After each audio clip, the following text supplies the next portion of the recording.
Good morning, everyone. I'd like to thank you for being here today. I'm John Littleton, School Board Chairman of Allegheny Highlands Public Schools. I know the situation at CMS has been a source of concern and uncertainty for many in our community. We are deeply appreciate your continued patience and support as we work through these challenges together. Our primary focus throughout this process has been ensuring the safety, health, and well-being of our students, staff, and community. We've been working closely with environmental and mechanical experts to address the air quality concerns of Covington Middle School. We recognize the critical importance of transparency and clear communication, and today we are here to present the findings from their most recent air quality assessment, along with the proactive steps we are taking to enhance the school's ventilation system. We appreciate the community's patience and understanding as we have navigated the necessary through the process to ensure accurate results, which is why it took so much time to provide these answers. Before we dive into the details, I'd like to introduce Superintendent Kim Halterman, who will walk you through the findings of the district's plan moving forward. Kim's leadership and commitment to this process have been instrumental, and we're fortunate to have her at the helm as we navigate these next steps. Introduce Superintendent Halterman. Thank you, Mr. Littleton.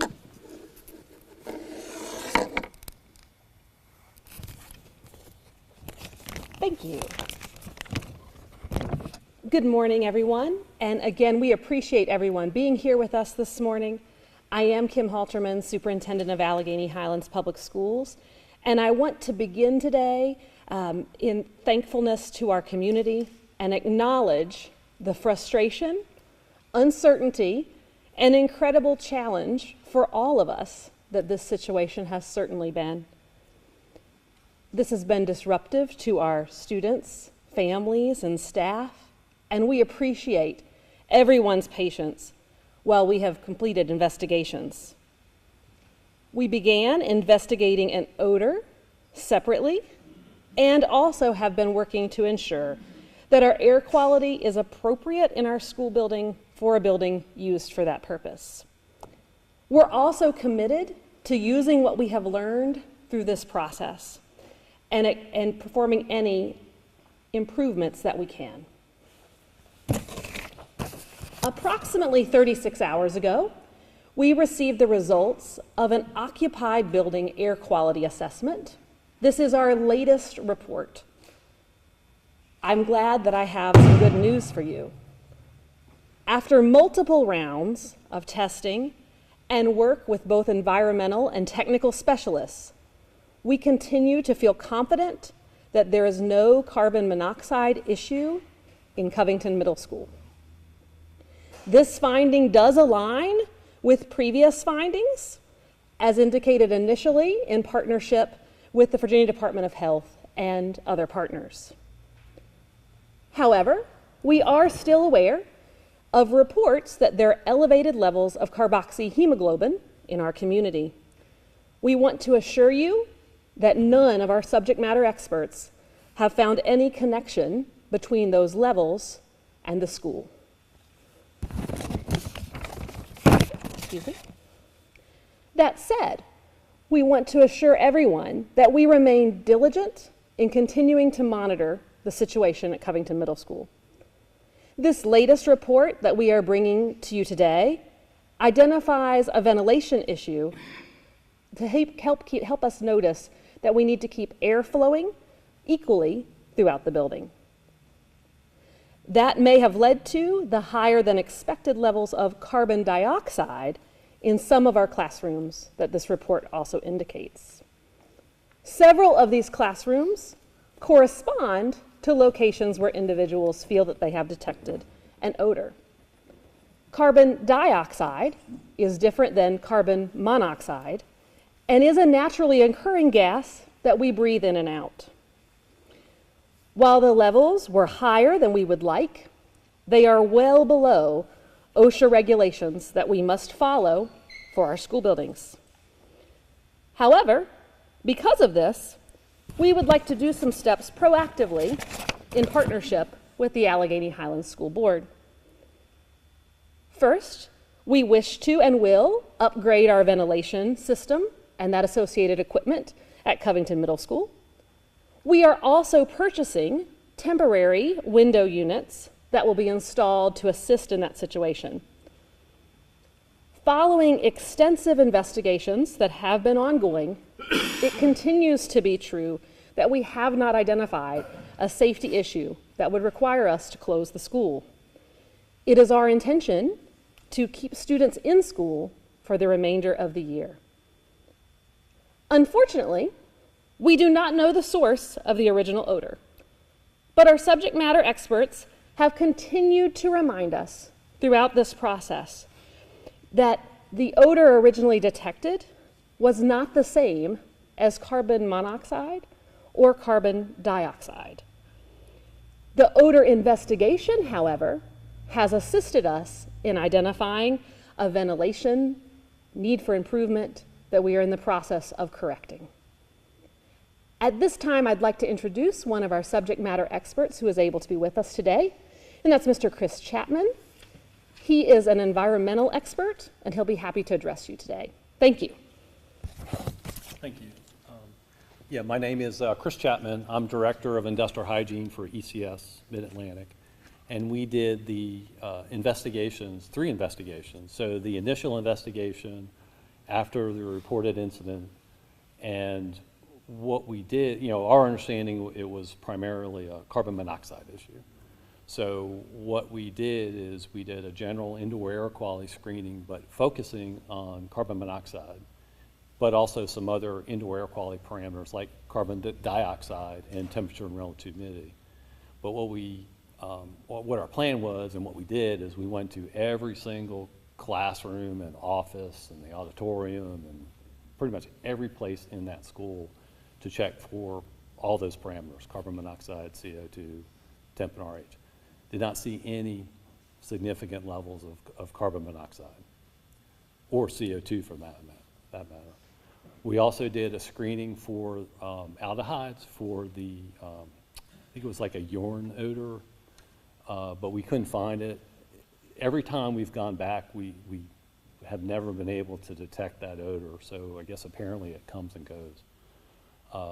And we also did a basic mold and moisture screening for the school. And it's my understanding that those findings that those concerns that we identified in that report have been addressed. Subsequently, once the kids got back in school, we were asked by the school board on 2 different occasions to go back through and basically repeat the carbon monoxide, carbon dioxide, and temperature relative humidity testing throughout all the school, throughout all the classrooms and all the common areas like the cafeteria. And we did not see, same thing, we did not see any issues with carbon monoxide for sure. But as was mentioned, we did find some elevated carbon dioxide levels, which is an indicator, CO2 in of itself isn't a health hazard, but it's a surrogate or an indicator of poor ventilation. And one of the things that was identified on our second investigation was the rooftop exhaust ventilation system was not operable.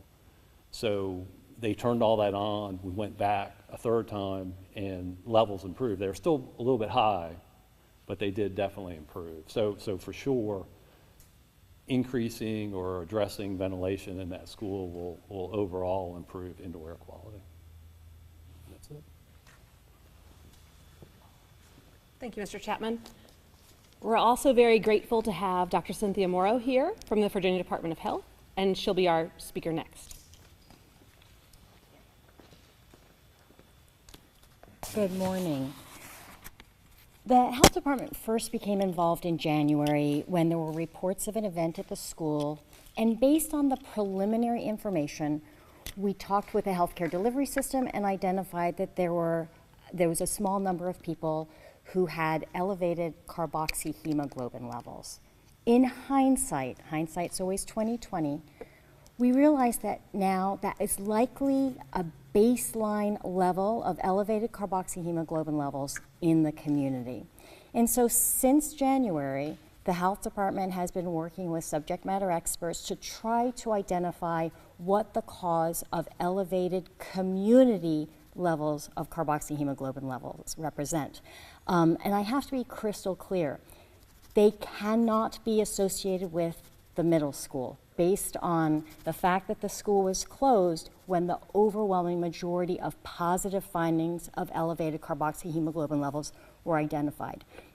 In other words, again, the school showed us baseline levels of elevated carboxyhemoglobin levels in the community.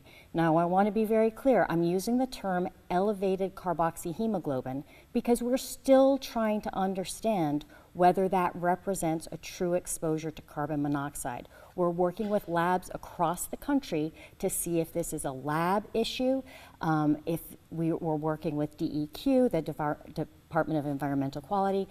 At this point, we have no reason to believe that this is a significant public health threat to the community, but we continue to investigate it. We have a lot of people working on this, and I'm confident that in the meantime, we're going to get to the answer of these elevated carboxyhemoglobin levels. One thing I can say is that throughout the last several months, working closely with the school district, with the school board, I can say that this school board and the school district are really invested in the health of this community. And because of that, they've hired a subject matter expert to really look at this indoor air quality issue. And I do think that we have identified that there is a ventilation issue, and I'm confident that the school board and the school will work to address that ventilation issue. That is separate and distinct from the community-wide elevated carboxyhemoglobin levels. And once more time, I want to say that we're talking about a lab finding, not necessarily a clinical finding. So I hope that that answers some questions, and thank you for having me here today.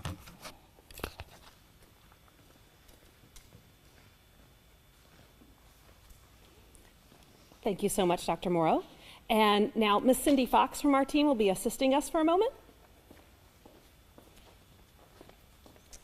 Hello, everyone. Thank you for coming out today. And at this time, we're going to take about 5 to 7 questions from the audience. And normally Daryl Gleason would be doing this. He is our PR representative for the Allegheny Highlands Public Schools, but they had asked me this morning if I could step in and do this, so I apologize if I seem a little whatever, because I've never done this before. So, okay.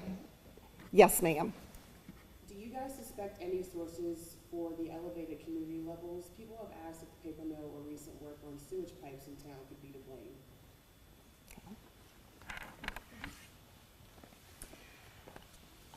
In our work with the Department of Environmental Quality, we have been looking at potential community sources of elevated carboxyhemoglobin levels. So whether there's an environmental source of carbon monoxide that is contributing to this laboratory finding. At this point, looking at the EPA levels of the paper mill specifically, everything is well within the regulatory standards. We have not yet been able to identify any particular source. I do think that this is an important reminder of what the most common causes of a true carbon monoxide exposure are in individuals and families. And typically it's going to be wood burning stoves. Anything that burns, incomplete combustion is the source of carbon monoxide. And so we do think that it's critically important for people to remember that carbon monoxide is a silent, odorless killer. We hear stories about it all the time. We are not talking about that at a community-wide level. But we always, as a public health person, I want to make sure that people know that they should have carbon monoxide detectors installed. That's separate from what we're talking about. Carbon monoxide poisoning is separate from what we're talking about, which is an elevated carboxyhemoglobin level of undetermined significance. Okay, any other questions? Yes. Have you guys thought about moving some of the middle school students to Clifton Academy? Thank you for that question. It is our intention to keep the school year functioning with as minimal disruption as possible. And for that reason, it's our intention to remain at Covington Middle School, that we do believe to be a very safe building. at this time and previously based on our previous findings. That's consistent with the opinion of the staff as well as the Allegheny Highlands School Board. That is the board corporate I'm speaking of. Thank you. Yes, ma'am. Do you all have any timeline yet when it comes to the ventilation improvements, when you believe that those will be completed? Certainly. Could you repeat it more fully, Ms. Fox? Wait, yeah, and can I get you to say that just a little bit louder? I apologize. That's okay. Do you have any timeline yet for when those ventilation improvements are expected to be completed within the school? Okay, she was wondering, did you hear that? Okay, thanks. Very good. So the window units that I mentioned earlier, those are ordered and in process of arriving and will be very quickly installed. The rooftop unit that I also mentioned is a little bit of a different scenario, probably understandably, because it does involve work on the roof. We want to make sure we're not disruptive in a further manner to our students, of course. We do anticipate that work being completed this summer.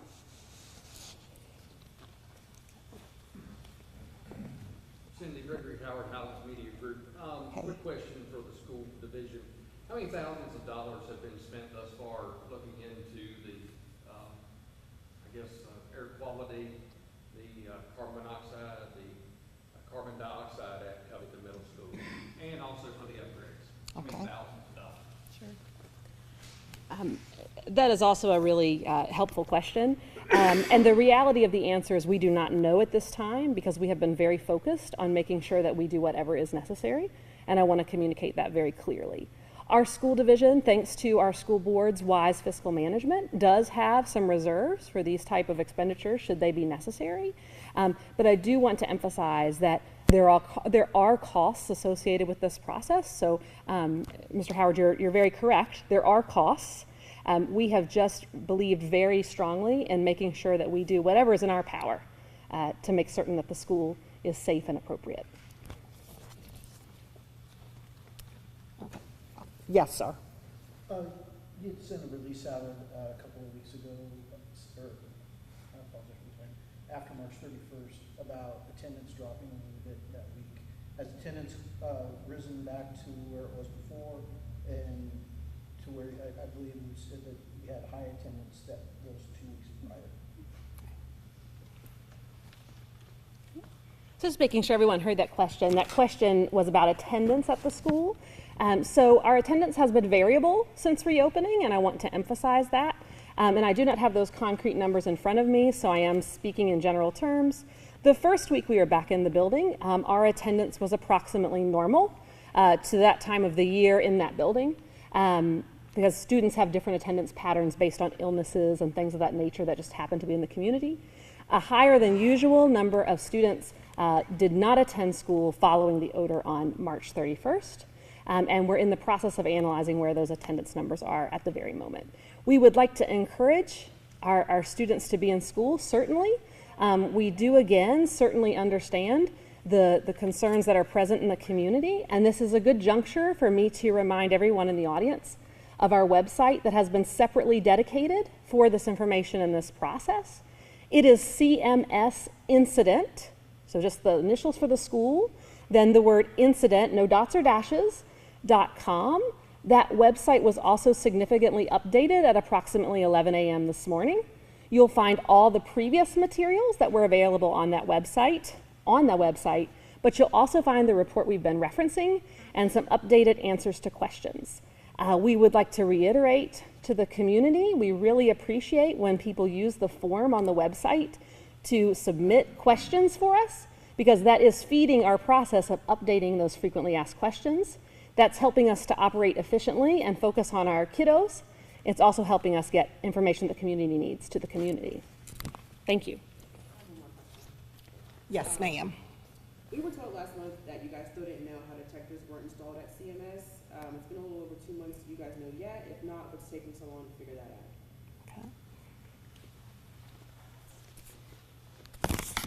Let me make sure that I'm referencing the proper document here. I apologize.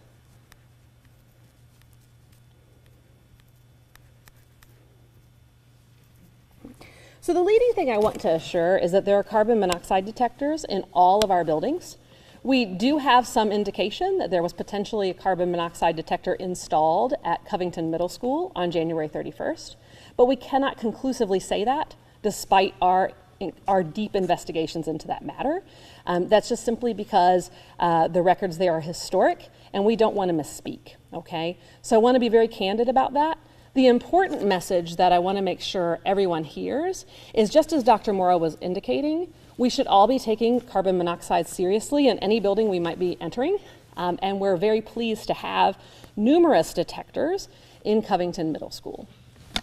Who is being accountable for that, do you know? That would not be a question that I could directly answer because some of that information is historic. Thank you. Yes, ma'am. We were getting claims about parents being held accountable for kids being out, maybe truancy claims. Can anybody talk about that? Okay, and that question was, you're getting claims from parents about truancy and children being dropped from the roll? Okay. Ms. Fox also happens to be a subject matter expert on that question, but I'm happy to assist Ms. Fox, Okay. whatever you need. Well, I can say, and I had this morning, if you go to its Virginia state code, and I had it written down, I apologize, but the state requires that after a student misses 15 days of school, consecutive days of school, does not matter the reason, excused, unexcused, that they must be dropped from the roll. What the parent needs to do is then just contact the school and re-enroll. But that is a state code of Virginia that after 15 consecutive missed days of school, the student must be dropped, does not matter the reason. What's your response to the lawsuit filed yesterday by parents?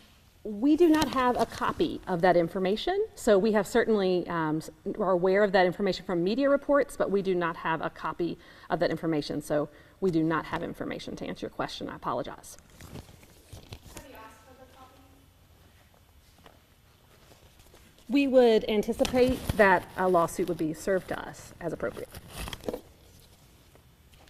Okay, we're have just a couple more questions. Okay, yes, sir. I guess this is more for the health experts. Is it, you mentioned the urine odor comes and goes. Is that a common occurrence, or is that like, is that weird? I'm just trying to think of like an odor that comes and goes that has a prominent smell like that. I'm certainly not the expert that Dr. Morrow is, so I absolutely defer to her to answer any question here that she might find related. But I can explain a bit more about the reports of smell. Particularly around January 31st, the reports of smells were very differently described by different individuals. The most common description has been something ammonia-like or urine-like. For that reason, you might imagine part of our extensive checking of the building has been checking for things such as sewer gases, a dry trap somewhere in the restroom, that sort of thing. Our team, along with additional subject matter experts, have been engaged in that process. We have not found something at this time that explains that form of source of smell. We have had other smells reported more incidentally, like there was a smell reported recently that was described as broccoli-like. There have been some different characterizations of different smells, but the one that we would say is the most frequent is the urine or ammonia-like smell. When Mr. Chapman was speaking, he spoke to his team taking a look at some specific chemicals that might produce that smell, and I would absolutely defer to him to even properly pronounce those terms and make certain that you're aware of exactly what they tested for. But they were aware of that smell piece and trying to make sure that they did any follow-up that was appropriate. Mr. Chapman's team did not locate a source for that smell, and I know he has stated that as well today, but I'm happy to defer back to you, sir. Yeah, sure. It's hard to test for something if it's not consistent. So if something comes and goes, it's you know, we're at the school 3 different times on 3 different occasions, and we never detected the odor. So if it's not there, it's hard for, you know, we really can't sample for it. When we do these indoor air quality investigations, more often than not, there's a consistent odor like what the superintendent was saying, you know, like sewer gas, you know, the rotten egg odor. So it's like, oh, well, that's a really easy one to investigate and test for. But if you have a urine odor that just comes and goes and is very random, it's so difficult, because it could be occupant related. Who knows? It's just difficult to pin something like that down. But the emphasis, for all of this would be, hey, let's get the ventilation system fixed, because once we get adequate fresh outside air in the building, a lot of these odors and these problems kind of just go away, if that makes sense. And to answer the question a minute ago about the dropping of the students from the roll, it is Virginia Code 8VAC20-110-130. And you can look that up if you have any further questions about that. I have one little follow-up to the question I just asked. You guys knew detectors were required for years, but didn't have them installed, or maybe you had one but you weren't sure. I just want to know who was responsible for that. So the way that I'll give you a little background, and that might be of assistance. So in July of most years, there is an update provided to school divisions of legislation that goes into effect, typically July 1, that school divisions are then required to follow. We can absolutely locate records of that being transmitted to our staff to execute in all of our buildings. So that I can absolutely assure you of. We did have carbon monoxide detectors in a variety of locations, but we have certainly amplified that at this time. Thank you. Okay, we have time for one more. I'll let you get yours in. Yes, sir. One other question about, from March 31st, you moved some of the students from the third floor to another location according to the release. Is the third floor being used again? So I just want to make sure everyone heard that question. The question is basically, are there any areas of the building that we're not using, due to any concerns? The answer to that is no. We do want to make sure people are aware that at different times we have allowed classrooms to relocate or guided classrooms to relocate, depending on the exact circumstance, so that we could make sure we more fully investigate whatever concern might be present. We have also placed a variety of maintenance staff in the building at a variety of times, hoping that our maintenance team, with their own expertise in different systems running in our building and our plumbing and all of those things, could help identify any concerns. At this time, that process has not resulted in any concerns that would change any of the other information we've presented today. Okay, thank you for coming out today. I don't know if anybody wants to, Mr. Littleton, do you have anything else to add, or Ms. Halterman? But I do know for the media, on your way out, there are some packets back there. It's a media kit that it has some additional information for you, so please make sure that you pick one of those up when you exit today. Just want to thank everybody for coming. Yep.